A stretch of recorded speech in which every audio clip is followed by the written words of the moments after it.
wickedness. The CBS Radio Mystery Theater presents...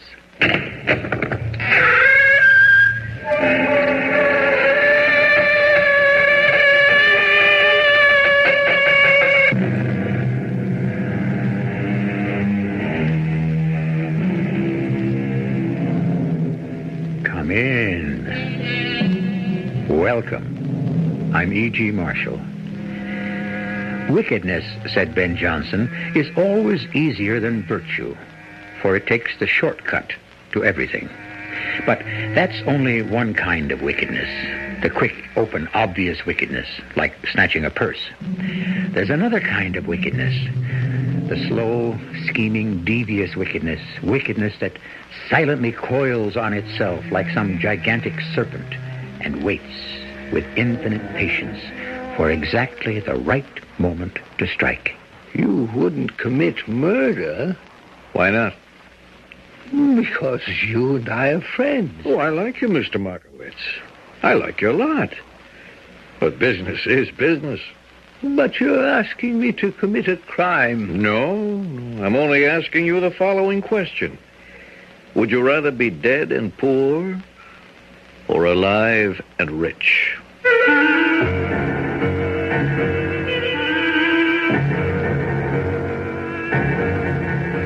Our mystery drama, The High Priest, was written especially for the Mystery Theater by Sam Dan and stars Robert Dryden.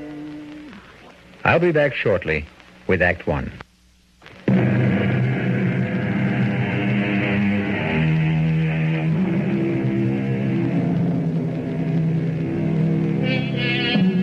Today, we're to make the acquaintance of a Mr. Bennett Markowitz, a venerable gentleman, well in his 70s. Mr. Markowitz is very tall, very thin, with long white hair, a flowing white beard, and piercing black eyes. He looks for all the world like a prophet out of the Old Testament. However, he is actually an authority on art, specifically the paintings of Rembrandt. Bennett Markowitz is more than just an authority. Somehow, somewhere within him seems to be the spirit of Rembrandt. As you know, Rembrandt painted many biblical characters, and so many of his models were the humble Jewish people of the Amsterdam ghetto. But enough. If you wanted a lecture on art, you would have gone to a museum. You tune us in for murder. And do we ever disappoint you? At 4:30 on Friday afternoon, November 18th this year, Mr. Martin J. Hollenbeck rang the bell of the premises of 598 East 54th Street. Mr. Hollenbeck. It's 4:30, Miss O'Neill, and here I am right on the button, primed and ready for the verdict. Well, won't you have a chair? Ah, thank you. Yes, there is the painting set up on the easel. Aaron, High Priest of Israel. Oh, how those eyes seem to bore into your very soul. Oh, Mr. Hollenbeck is here, Mr. Markowitz. No one could do eyes like Rembrandt. You know, I get chills just looking at that painting. Has Mr. Markowitz arrived at his decision? I believe he has. Oh, and what do you suppose it is? That's for Mr. Markowitz to say. Mr. Hollenbeck. Good day, Mr. Markowitz. Good of you to come. Mr. Markowitz, I must know immediately, for better or for worse, the painting. Oh, yes, the painting. The painting you have brought to me, which purports to be Aaron, High Priest of Israel, by Rembrandt van Rijn. Really? Purports to be? The painting is a fake. Oh, no, sir. The most unique fake I have ever seen. But Mr. Markowitz... It is the work of a genius, but it is not a work of Rembrandt. But the style, the shadows, the light, and the paint and the canvas, authenticated by carbon testing to be over 350 years old. No, these things can be faked if one is clever enough. Who is the artist, Mr. Hollenbeck? Oh, what do you mean, who is the artist? He's Rembrandt. No, there are so many things out of joint in this painting, Mr. Hollenbeck. We shall start with the trivial and proceed to the serious. The breastplate ornament of the high priest. It should have 12 precious stones to represent the 12 tribes of Israel. There are only 10. Rembrandt was a serious scholar. Well, 2 of the tribes were lost. Not when Aaron was the high priest.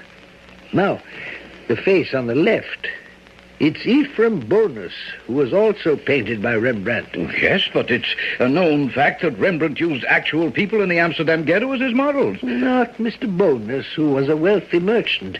It's as if this artist devoured a host of details from scores of Rembrandt paintings and set them down.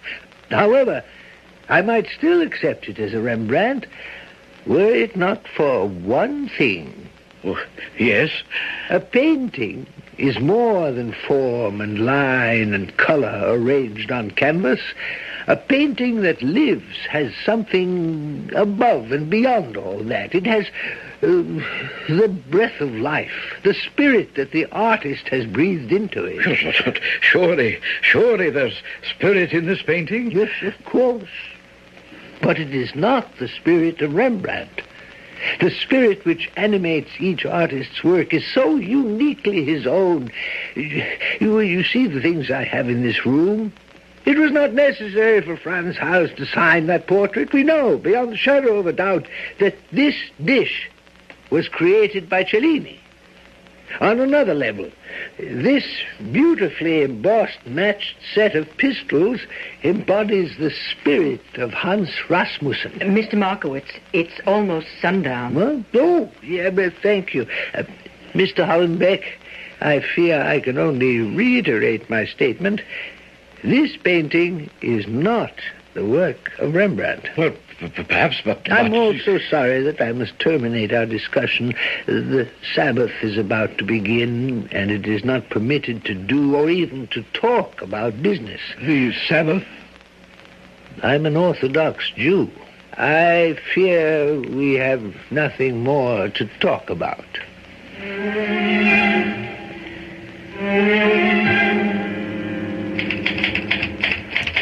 On Monday evening, at about 10 p.m., Mr. Martin Hollenbeck was sitting in Mary Mallow's piano bar on 3rd Avenue, near 64th, where he encountered a man named George Curly Peterson.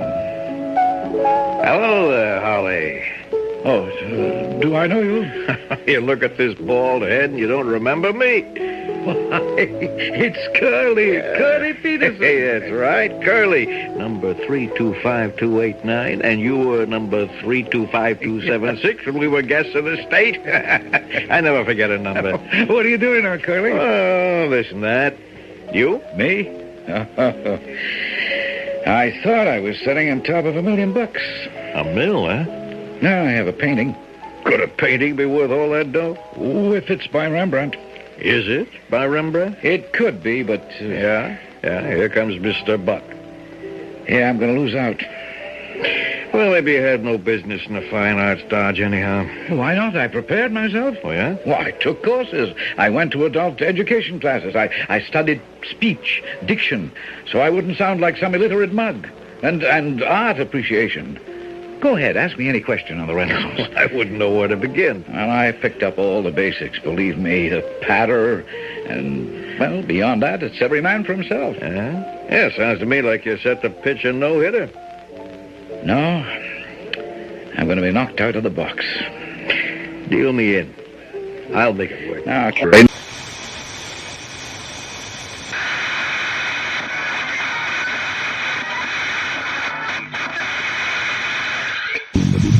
Creation of the universe, a molten rock would form and cool after a few thousand years. Then specimens known as plants and other things such as this would lie there.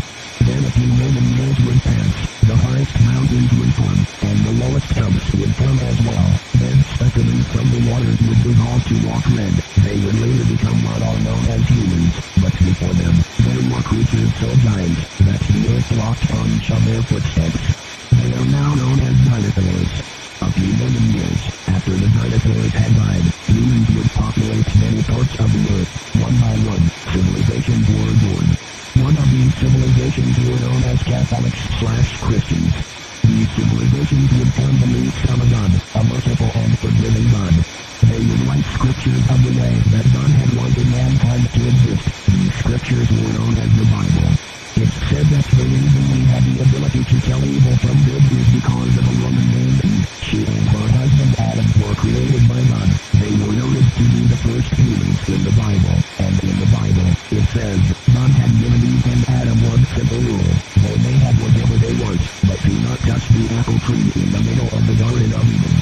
One day, Eve had walked by, and engaged in a conversation with a snake. The snake was secretly the devil in disguise. The woman Eve was enticed, and pressured into eating the apple. She had then told Adam to do the same.